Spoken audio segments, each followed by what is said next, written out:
Hello, I'm Mantastic and today I'm going to be discussing my Creature Quest Beginner's Guide. So, to all of my regular and long-term viewers, I still will be producing Puzzle and Dragons content, but I have been playing Creature Quest quite a bit this past month, and I've actually got a lot of my friends into it, and as such, they've been obviously asking me, like, how do you play the game, what should I be doing, and I found myself somewhat repeating a lot of the same advice over and over again. So I thought, why not put my thoughts down onto figurative paper? Because that way, I will be able to obviously help more people and avoid repeating myself, as well as having something much more concrete and comprehensive.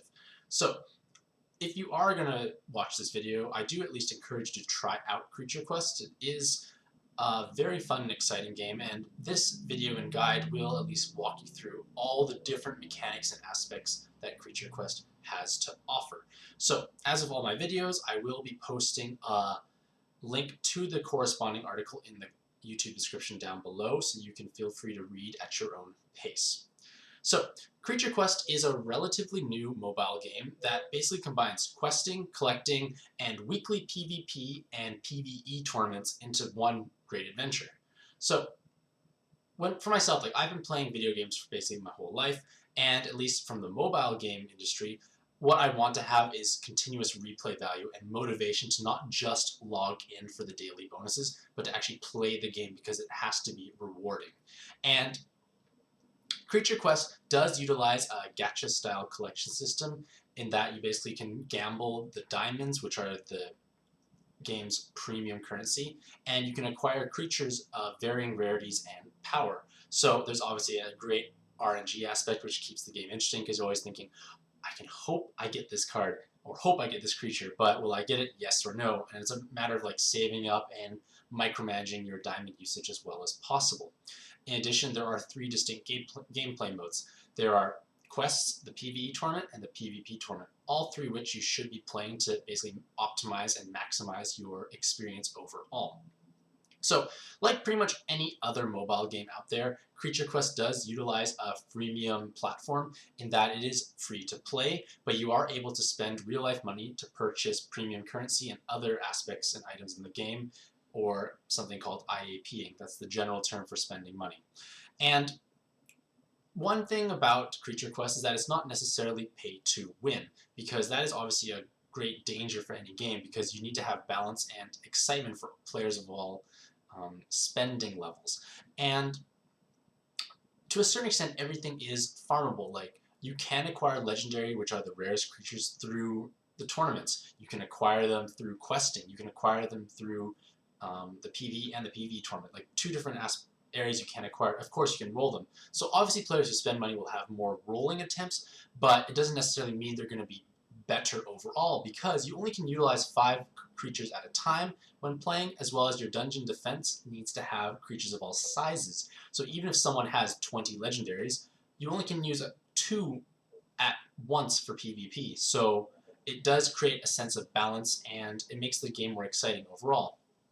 So, in terms of the combat system for Creature Quest, it does utilize a very elaborate rock, paper, scissors style in that there are 6 different elements, all weak and strong against certain types, and that helps prevent optimal teams from emerging because you need to be flexible. You may have certain cards that are powerful and used more often, but you're not going to have the same fixed team all the time. You have to change and vary your strategy accordingly based on what you encounter, which is healthy because if there was optimal or fixed teams, it'd be a matter of just pursuing those cards only. But whereas, because say you have one incredibly powerful fire card, that's going to be great, but if you encounter a water-heavy dungeon, it's something you should never bring, just because the rock, paper, scissors aspect is so strong that unless your team is overwhelming or you're playing something low level, that fire monster will drown to a certain extent in a water dungeon.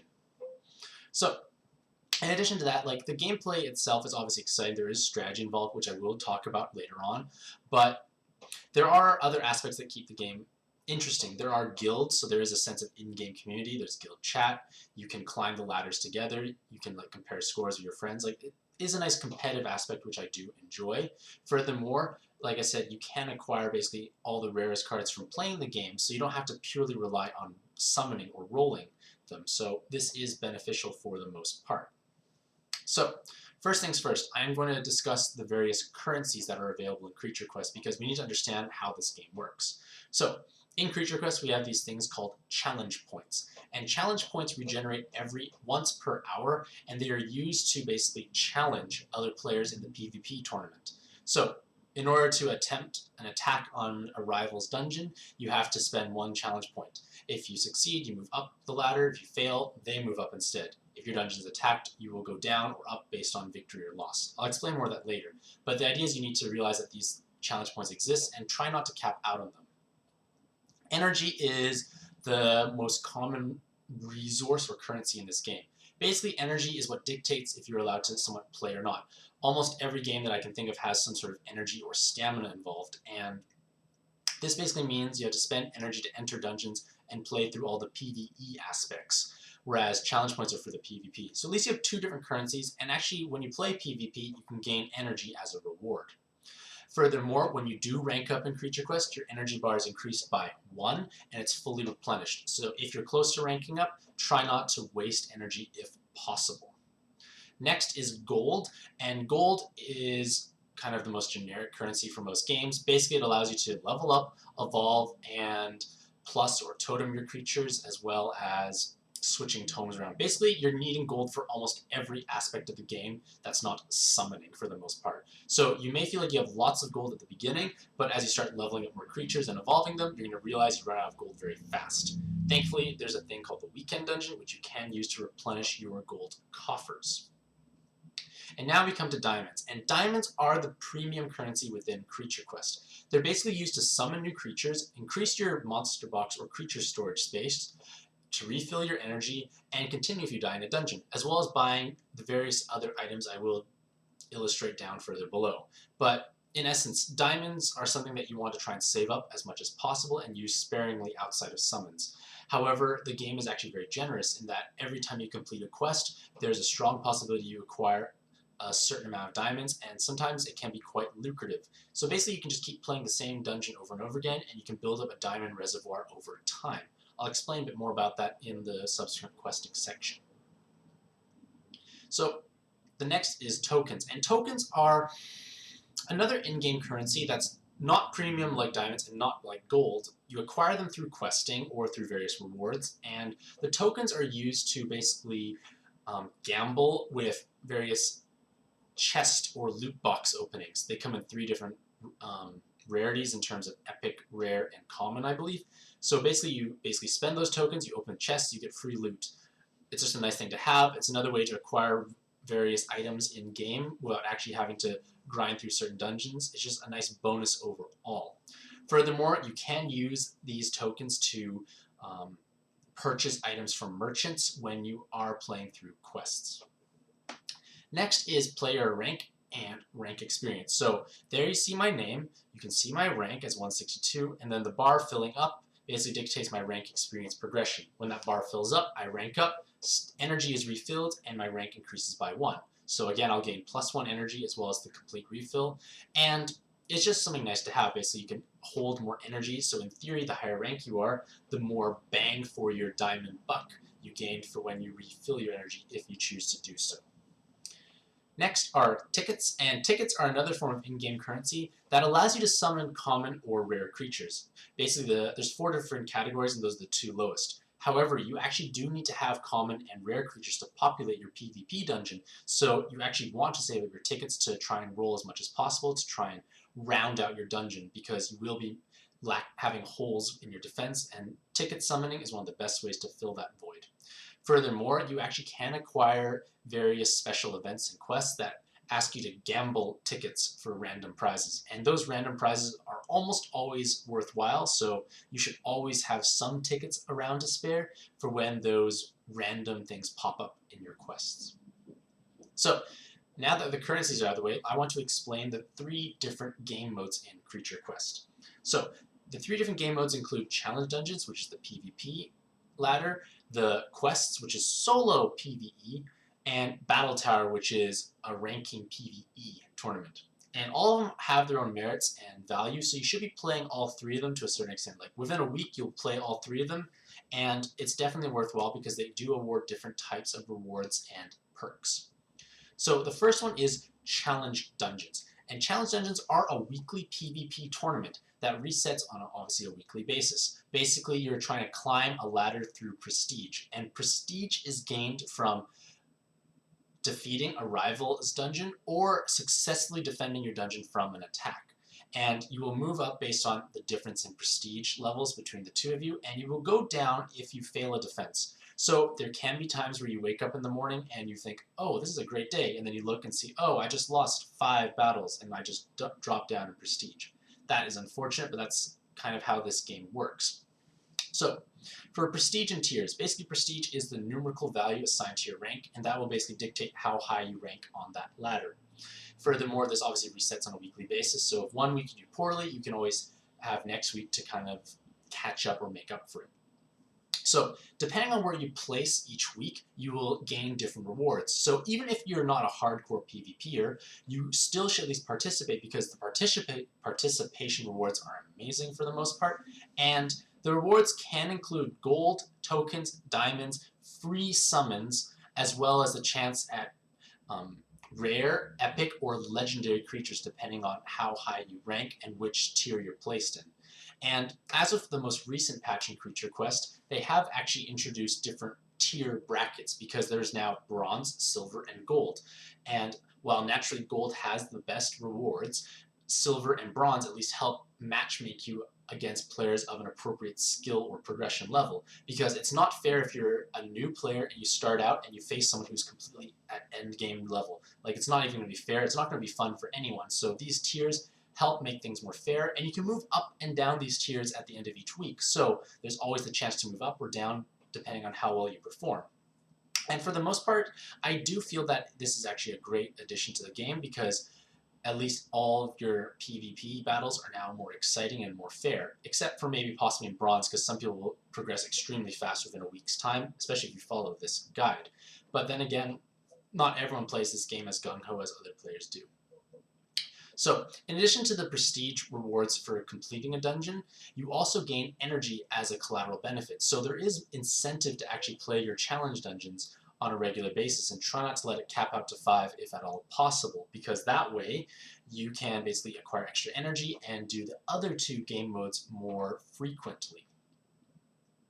So in addition to all that, you should try and view it, because it is a weekly tournament. Most players tend to try and push harder on the last day to hit their certain milestone rewards. And you want to obviously try and wait till the end to try and push higher, because in theory, the lower rank you are, when you start climbing up, you beat higher ranked players, you climb at a faster rate. Whereas if you lose in your lower rank, you generally don't lose as much points, because those higher ranked players may be less inclined to attack you, because you will offer them less rewards overall.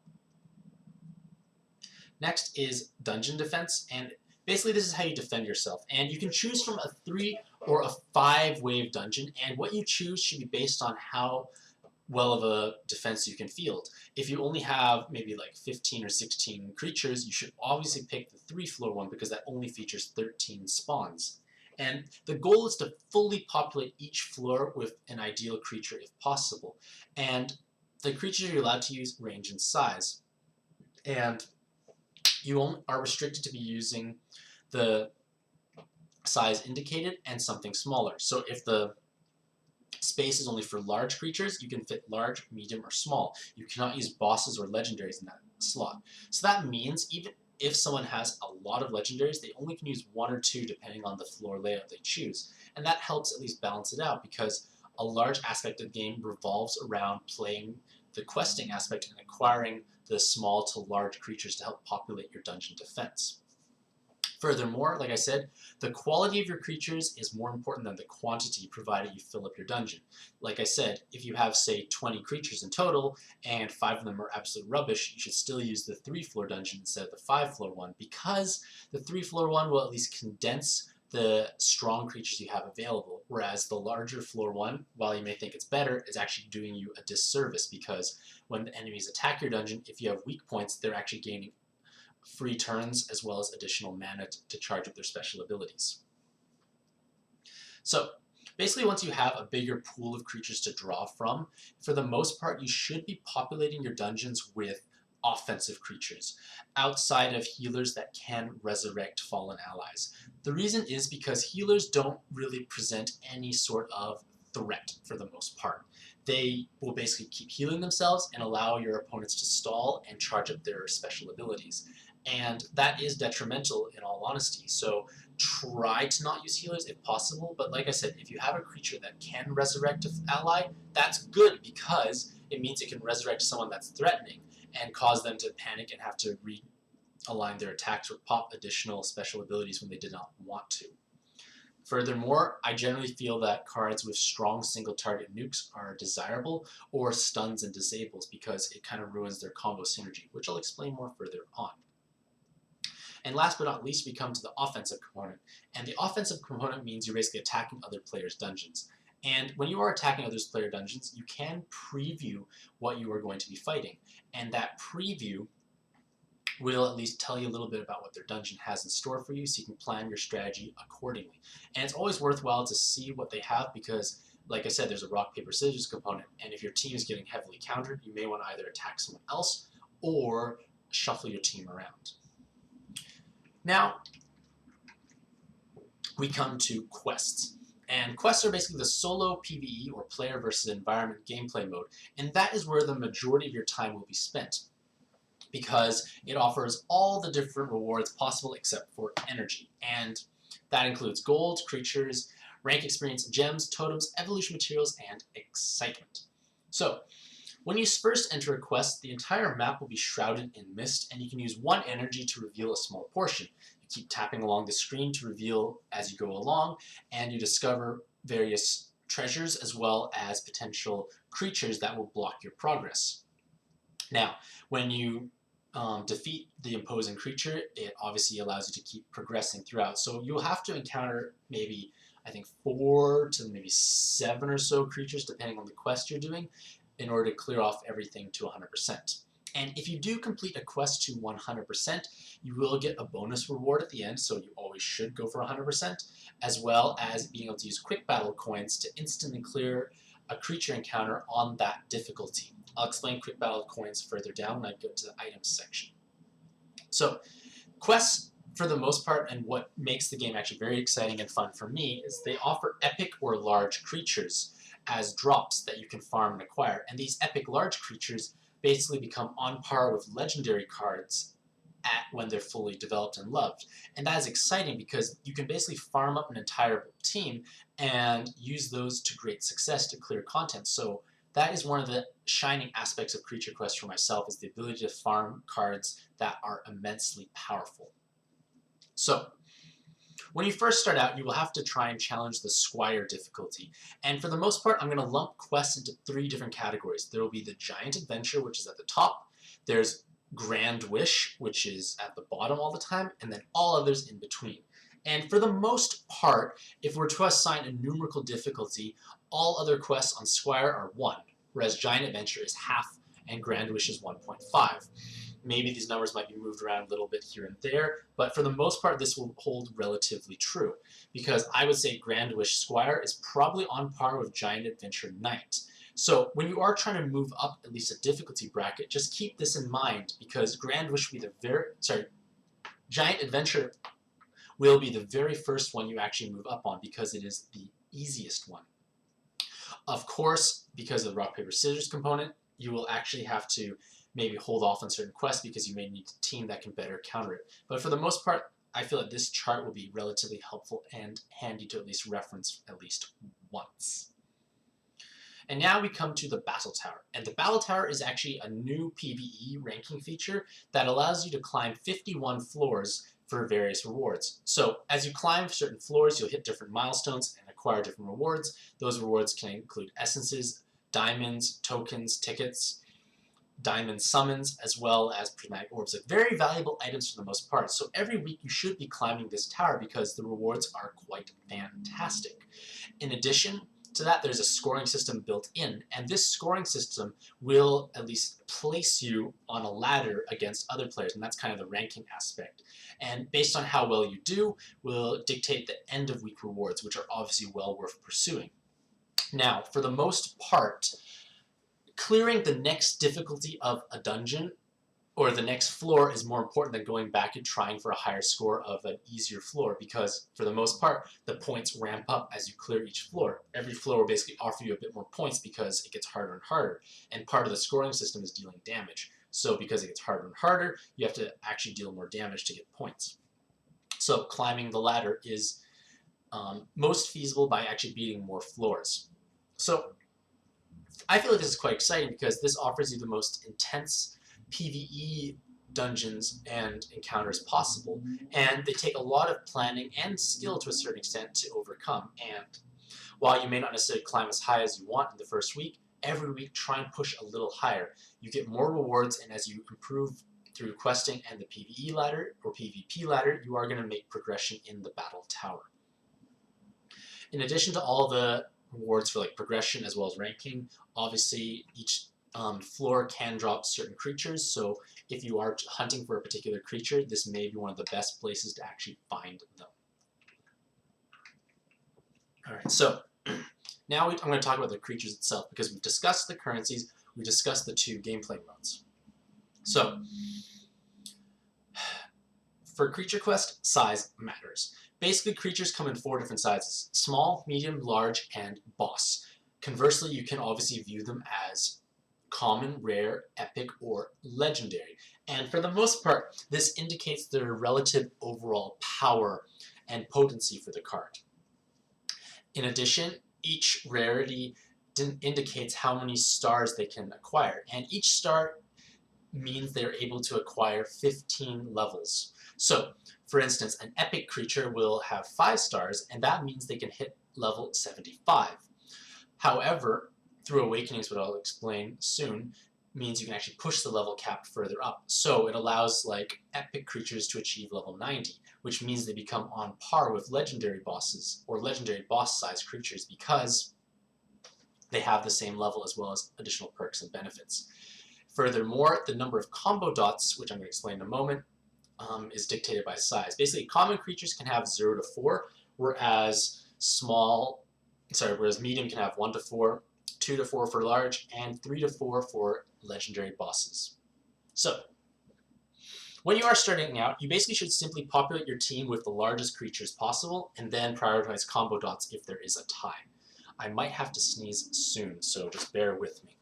So, the next thing is combo dots, and combo dots basically refer to a creature's ability to generate mana, their maximum multiplier potential, and the speed in which they actually defend you in dungeon challenges.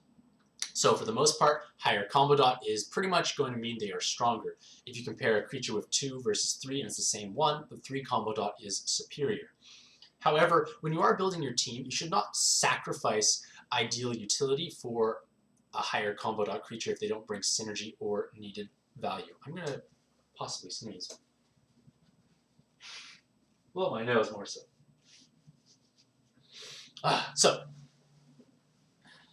You should never blindly sacrifice team building composition just to acquire an extra combo dot, because for the most part, it's just not worthwhile. But in Creature Quest, you can have up to 4 combo dots, and the number of unique combo dots will translate into their maximum multiplier potential. So with 4 unique combo dots, which is incredibly rare, they can achieve 16 times damage. So I'm going to use these 2 examples here. This 3 combo dot creature can achieve 8 times damage, or an 8 times multiplier, I should say, whereas this 3 combo dot creature will only achieve a 4 times multiplier just because they actually have 2 duplicate combo dot colors. However, both of these creatures will still generate mana at the same rate and will still defend your dungeon at the same pace. So, for the most part, they're equally on par creatures. And you are able to re-roll these combo dots into new colors, and that is beneficial, and I'll discuss that later on. So, consuming combo dots. And this is basically how the game is played, because the order in which you use your creatures will determine who gains the most mana and who will trigger their combo multiplier. And mana occurs when you use a basic attack or special ability, and that consumes the combo dots from the creature itself and its allies. And when you use all 5 of your creatures, that is like 1 turn per se. And after that 1 turn transpires, you will actually have all your combo dots returned for the next turn. So in this example here, I have this blue creature here, and I'm going to use her first, as well as the purple creature on the outside. And when that occurs, I remove all her combo dots, as well as all the blue combo dots from my allies. So she will take the blue one here, the blue here, and the 2 blue there. And if I were to then use this purple guy right here, he will consume all purple dots from all allies. So that means this guy here loses his combo dot, and this yellow creature loses the combo dot. And that will actually mean the yellow creature has no more combo dots. And when a creature has no more combo dots and they have not done their special ability or basic attack, they gain that combo multiplier. So there's a bit of skill and strategy involved when placing the order of your team, or more so the order you use them. Because if I want to trigger that Sandworm's special ability and make it more powerful, I will consume the combo dots from other creatures, and then I will use him because he'll be dealing more damage overall. So if we then change this up a little bit, I use all creatures from right to left. I use the first 3. This will actually consume all the combo dots from this guy here, which means he basically had a white, a yellow, and a blue. And because I use those 3 creatures, he will have consumed all his combo dots and gains 8 times multiplier. If I then use him, he consumes the purple combo dot from my last sub, and then he will actually have 4 times. So if I go from right to left, I trigger 8 times and then 4 times. So to a certain extent, if you order your creatures, you can swipe quickly to charge things up faster or trigger multipliers more easily. So from this example here, when I use this girl here, she's gaining mana, basically. All the combo dots she consumes is filling up her special ability and her mana bar, which is important. One thing I want to note is that when you trigger a combo multiplier and you actually kill an enemy creature with one of your other sub-members, you will actually gain a +1 to your multiplier. So my times 4 actually becomes times 5. It's a small thing, but it's maybe worth noting in the back of your head if you want to hit as hard as possible when you're facing multiple creatures at the same time. So, about the multiplier numbers, despite that you see times 2, times 4, times 8, times 16, you're not actually dealing 16 times more damage. That would be outrageous. And your damage is actually total damage equals base damage plus X, which is your multiplier, times a bonus damage amount. So that means you are dealing more damage, but it's not as outrageous as you thought it would be. But it's still worth pursuing, at least on a couple of cards on your team. You don't have to actually have every single person have the ability to combo.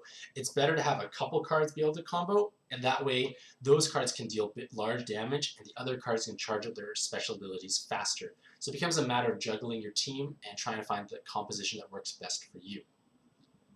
So a further note about combo dots.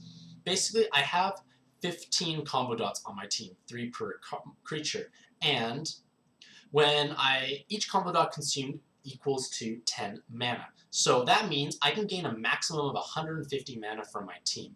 I actually cannot gain more than 150 mana unless I kill an enemy creature, because when an enemy creature dies, you gain bonus mana that falls from the sky.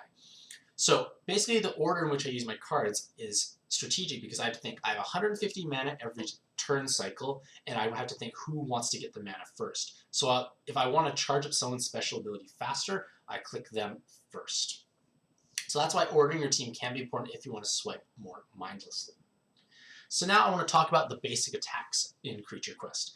And the basic attacks are used by all creatures, and they'll consume all of your combo dots as well as generating mana for that creature, which is used to perform those special abilities. However, as an extra element of excitement in this game, you can customize the basic attack of every creature. Basically, this Abomination Cannoneer starts with Soldier, or it started with something else. I rerolled it to Soldier, but I could change it again to something else. And from my own experience, I feel that Bard, Soldier, and possibly Defender are the most valuable basic attacks at this point in time. Maybe things will change in the future, or maybe as I start going more into the game, I realize I might want different special attacks on certain creatures. But for the most part, you can kind of help customize how a creature performs on your team. So next is special abilities. So basically it's their unique active skill. Basically it costs mana to use and it charges up when they consume combo dots. So In this example here, this Abomination Cannoneer has a special ability that has 2 charges, as indicated by the 2 blue orbs on the side. And when you tap and hold the special ability, you can read a bit more about it. This guy here, he stuns and applies a heavy debuff, which is great for single target destruction. And part of the game is finding the ideal special abilities that work well on your teams to basically customize a team that can counter as many obstacles and hurdles as possible. So now we come to the color combo or color counter flowchart. And this is like the rock, paper, scissors things I keep alluding to. And in Creature Quest, certain elements are strong against others, whereas they are weak against others going the other way. On the other hand, white and purple are strong against each other. So that means if you have a white creature and you attack a purple creature, you do bonus damage. But at the same time, that purple creature attacking your white creature does more. And this is exciting because you cannot just blindly enter a challenging dungeon. You have to do a bit of either trial and error or finding a more well-rounded team to counter the mechanics, because not only do you deal more damage to vulnerable creatures, but if your creature is vulnerable to a certain enemy, they will take additional damage. So when you're previewing a dungeon, if it says it's an all-fire dungeon, don't bring a wood team, because those wood creatures are just going to get burnt to a crisp. So, like I said, no ideal team, and basically strategy involved when you're trying to manage this color flow chart. And now we come to Awakenings. And Awakenings are another layer of power you can add to all of your creatures. And basically, to unlock these Awakenings, you have to either fuse a duplicate creature, so duplicates are valuable for this reason, or you find the appropriate essences, which are rare rewards from the weekly PvP and PvE dungeons, as well as certain milestone achievements, so on and so forth.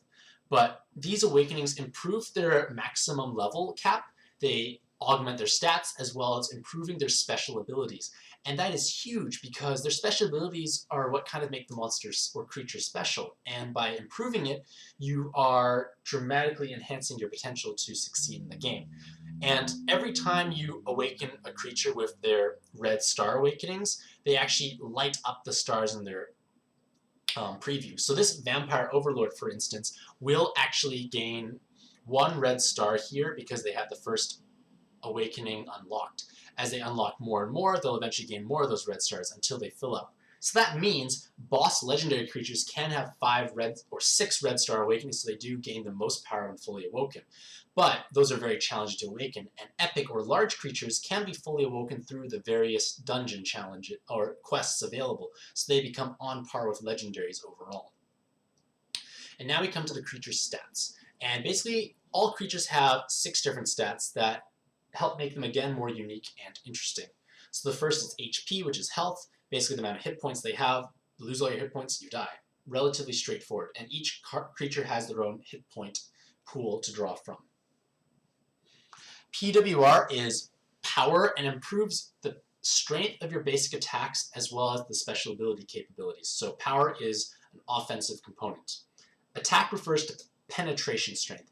Basically, your ability to overcome their armor and defenses to deal more damage. It's separate from power, because power affects your actual output. Attack refers to how well you can overcome their defense.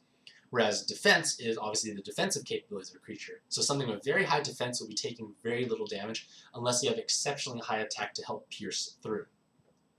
LUK is luck, and luck means that the creature, or higher levels of luck, enable a creature to critically strike more often, as well as landing debuffs and avoiding debuffs and critical strikes. So creatures with high amounts of luck will naturally apply the debuffs more readily. So let's say you have a stunner on your team, and to help improve their chance of success, you use a different special ability that boosts their luck.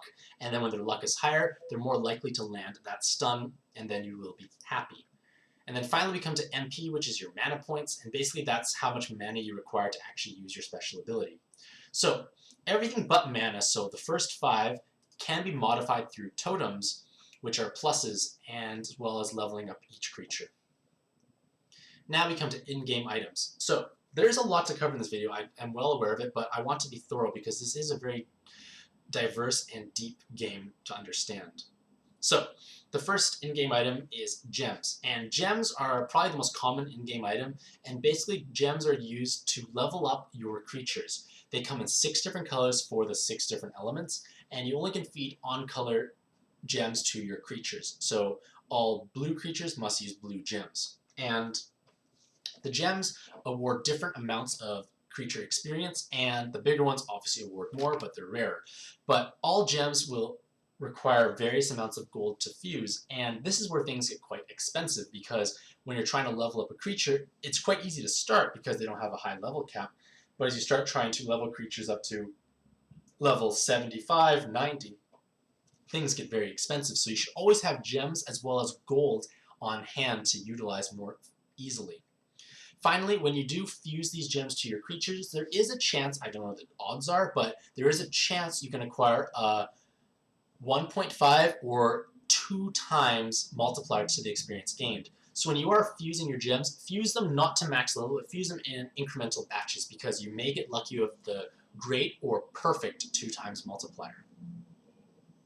Next are quick battle coins, and quick battle coins allow you to instantly bypass or skip a creature encounter in a quest or on a battle tower that you have 100% in quest or cleared at least once that week in the battle tower. And this is great because it allows you to skip something that is very challenging. Because let's say, for example, you are struggling to beat Prince difficulty on a Grand Wish.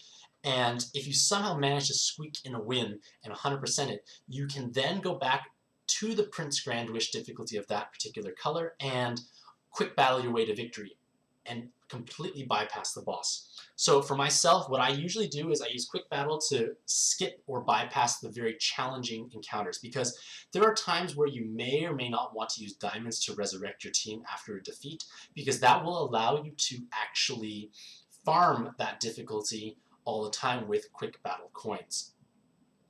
Next are totems, and totems can be thought of as stat improvements for your creatures. They're sometimes referred as pluses, and each creature has 5 different stats they can improve, up to a maximum of 100 each. So a fully plussed out creature requires 500 totems in total.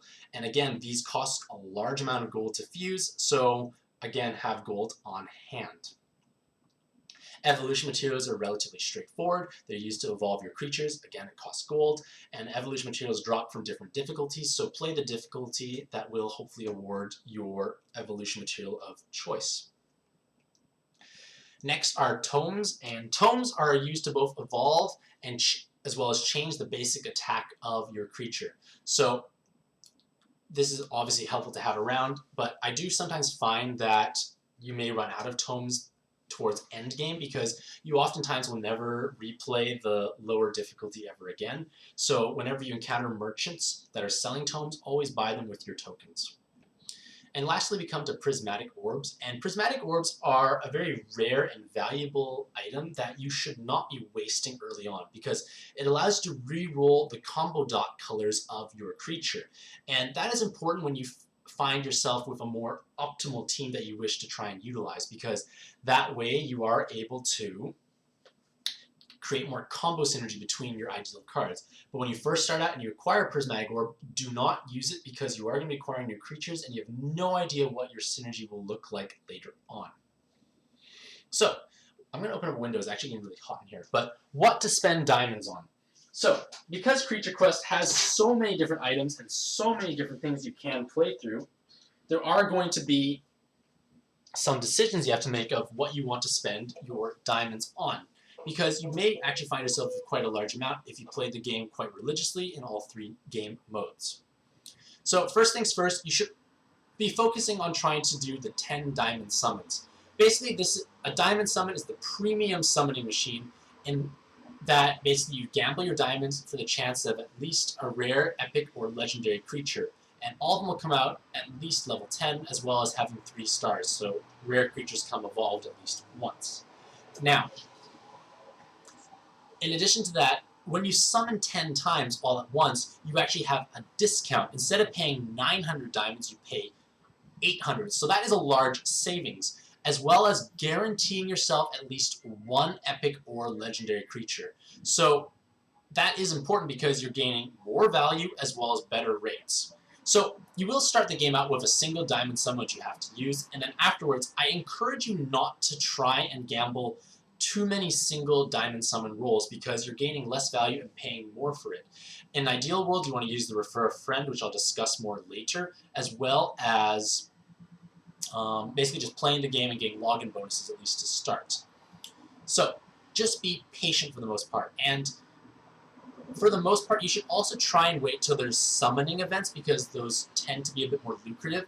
However, your very first 10 diamond summon you should do as soon as you are capable of, because that 10 diamond summon will dramatically accelerate your gameplay because then you'll have more toys to play with. And like I mentioned, wait for those summoning events outside of the first 10 summon because they are slightly more lucrative for overall. In addition to summoning, you want to try and increase your maximum energy because starting at 200 diamonds and increasing with each transaction, you are able to purchase plus 20 to your maximum energy a total of 3 times. So you can have plus 60 to your maximum energy. And this can be seen almost as an opportunity cost because every time you rank up, you do refill your energy bar all the time. So the sooner you purchase maximum energy, the more often you will be benefiting from the plus 20 to 60 that you purchased. So it has always the most value the sooner you buy it, but I do caution that you should not spend all of your diamonds there right away because in the very early ranks, you'll be very hard-pressed to actually utilize all 60 of the additional energy and you'll be wasting it in rank ups. So buy 20 to start and then buy another 20 and then the final 20 as you feel that you need to help chain your rank ups more efficiently. Next is creature space, and the diamond shop does offer creature space. However, there will be pop-ups throughout your playing that says special limited time bundle in which you can purchase 10 creature space for 15 diamonds. Wait for that. Never buy it from the diamond shop because the limited time bundle comes up quite frequently, as well as being the best value overall. Revives and continues. So revives and quick battle coins follow the same logic as creature space. Wait till it's limited time and then buy it then. So revives and continues. So whenever you fail a creature encounter in a quest, you are allowed to revive for 20 diamonds. And for the most part, it's usually not worthwhile to revive because almost always you'll be better off restarting and trying again. The only real exception I can really think of this is if you're just about to beat a boss and you got really lucky going there because the spawns beforehand are randomized and sometimes certain spawns are just a downfall overall. And if you're about to win and it was very tough, you can revive to then defeat the boss automatically, or not automatically, but probably most certainly, and then afterwards you can quick battle your way to victory every single time on that difficulty. So a revive or continue when you're about to win can help progress your overall creature quest adventures because you can then quick battle your way to victory. And lastly, energy refills. So energy refills are basically spending diamonds to gain more energy. And once you achieve a higher rank, you obviously have a higher energy pool, as well as if you've purchased additional maximum energy. So you should only do so if you feel like you're going to get enough value for those diamonds, because oftentimes if you're able to, say, farm king dungeons, you will acquire almost all that amount of diamonds back, and you hopefully have energy to spare. So because of that, it may be worthwhile to refill and keep playing, because rewards for playing the game are actually quite amazing overall. So what should you be playing on a daily/weekly basis? So obviously based on how much you love the game, how much time you can dedicate, take these pieces of advice with a grain of salt, because not everyone has maybe as much or as little time as I do. So at the very least, at least log in every day. Like, open up the app, because you do have daily login bonuses, which are quite generous, and you might as well acquire them. Like, why not? It takes almost no time, 10 seconds probably. The next thing you should do is try and do your daily quests, because the daily quests will award you diamonds, quick battle coins, gold, as well as additional energy. So these daily quests are actually very easy to do. There are 8 of them, but it's really 7, and they basically involve you using 10 experience gems, fusing 2 totems, winning battle tower, like very simple things. And all in all, it should take maybe a couple of minutes for you to actually complete your daily quests. And you get more diamonds, so why not get extra rewards for just playing the game? The PvP challenge dungeon. So you should be trying at least, I'm going to close the window, it's now getting really noisy, but you should be trying to do the PvP ladder on a regular basis, because not only does it offer additional energy for when you successfully defeat an opponent, but you climb that ladder, and the rewards are quite amazing. Like for myself, I've actually acquired one legendary creature already from the PvP tournament, and I'm hoping to acquire a second one this week. So that's amazing. Like, why not? Why not take this chance or opportunity to do so? Like, it doesn't cost energy technically, and I think it's actually quite a fun and exciting aspect of the game. The same applies to the PvE battle tower. You have amazing rewards, and you can climb at your own pace, and it's less stressful because it's not as like it's not a PvP aspect. You don't have to worry about other players in a sense.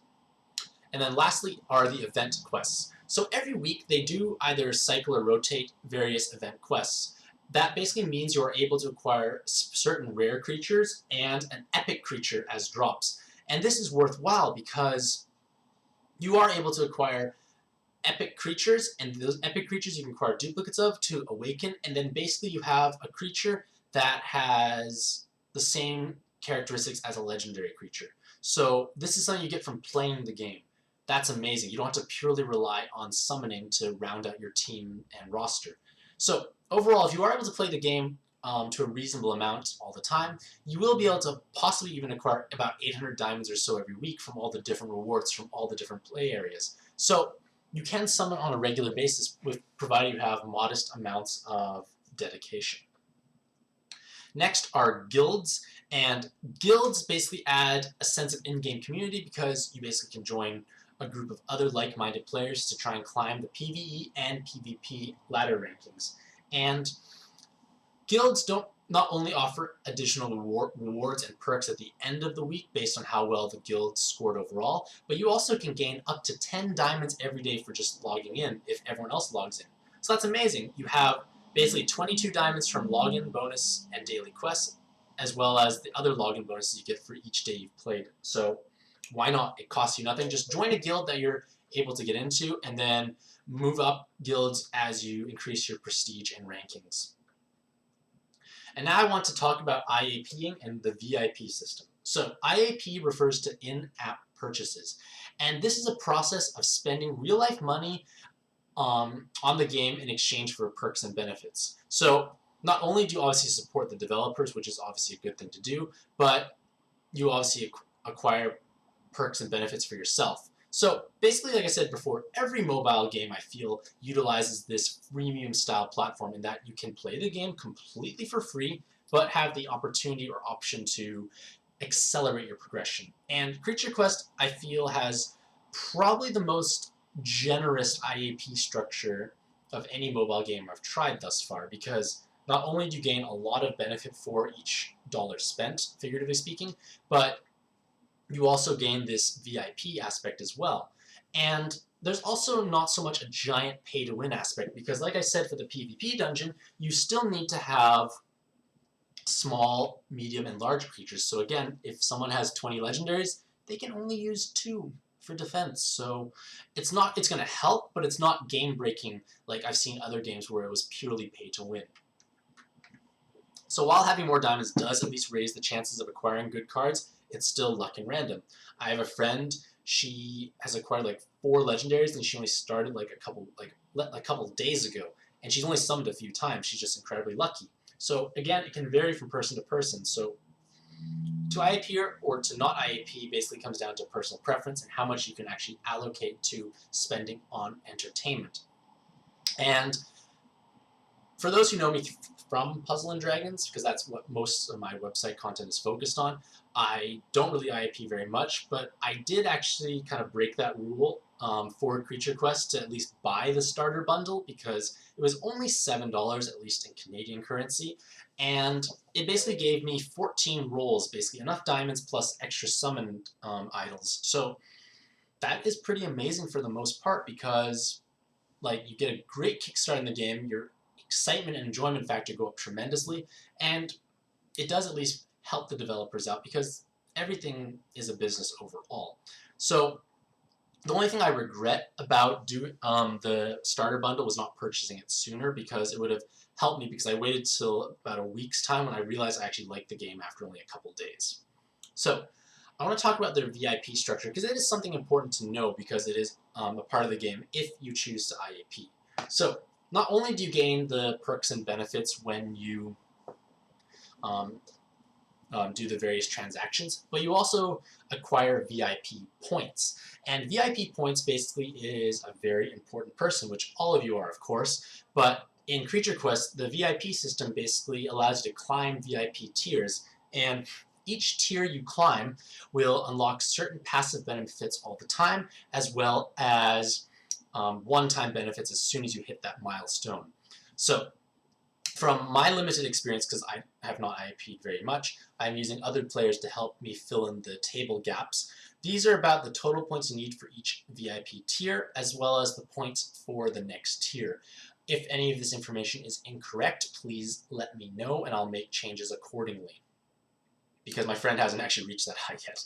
So, refer a friend. So, obviously not everyone is able to IAP, but everyone can at least refer a friend. And Creature Quest has an amazing Refer a Friend program because it allows you to gain 8 summons, a guaranteed legendary, a 4-dot epic, as well as 550 diamonds. So that's a tremendous amount of perks and benefits, and basically if you just started out, you can significantly improve your progression in the game just from referring a friend.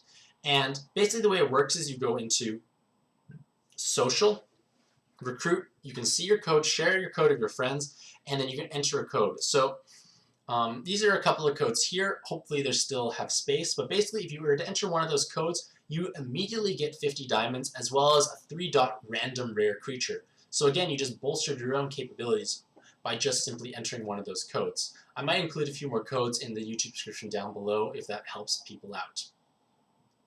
And last but not least, there is a Reddit community for Creature Quest on the internet. And if you want to click this link here, you can take a look at the Reddit community. It comprises of players who are obviously very knowledgeable and quite gung-ho and excited for the game itself. So you can find more knowledge and resources online. So, in conclusion, this is a long video, but Creature Quest is a diverse and a very exciting mobile game. It does offer 3 unique gameplay modes, and they have a wonderful collection system that rewards you for actually playing the game because the creatures you acquire from questing are amazingly powerful. You can acquire, I've acquired at least 1, hopefully 2 legendary creatures from the PvP ladder. PvE ladder, I'm stuck on the highest difficulty. I can't clear the highest difficulty this week. Maybe next week I can, which will guarantee me an epic or legendary. So there is great incentive to keep playing the game. And I have played this game for now over a month at the time of this video being published, and I intend to keep playing because this game is exciting. As for more Creature Quest content in the future, I probably will be making more because, again, I do this because it's enjoyable, and a lot of my friends play this game, so it's helping them out as well as kind of sharing my passion with the world out there. So let me know if you have tried out Creature Quest. What do you think about this guide? Any places you should try to improve? Let me know in the comments below. Hopefully you all have a fantastic day, and happy questing. Bye.